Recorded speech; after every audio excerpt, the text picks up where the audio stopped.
Here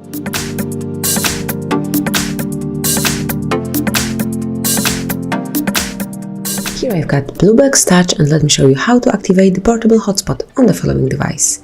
At the very beginning you have to open the settings, then tap on More under Wireless and Networks, and now you will notice tethering and portable hotspot.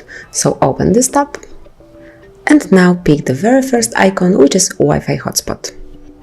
Here, simply by tapping on this switcher, you can activate your Wi-Fi hotspot, and from now on it's active. So now you can share your network with the other devices, but you can also set up your Wi-Fi hotspot, so you can change the network name and also the password.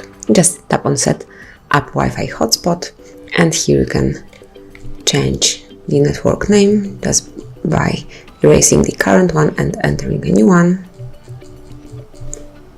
And then scroll down a bit, click on Show Password to see what your current password is, delete the one that you have, and enter a new one. You just have to remember that your password must have at least 8 characters. Once the changes are made, just click on Save.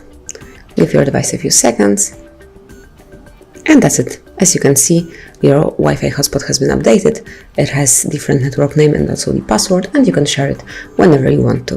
If you would like to switch off Wi-Fi hotspot, just tap on the same switcher as in the beginning. So that's it. This is how you can share network with other devices. Thank you for watching. Please subscribe our channel and leave the thumbs up.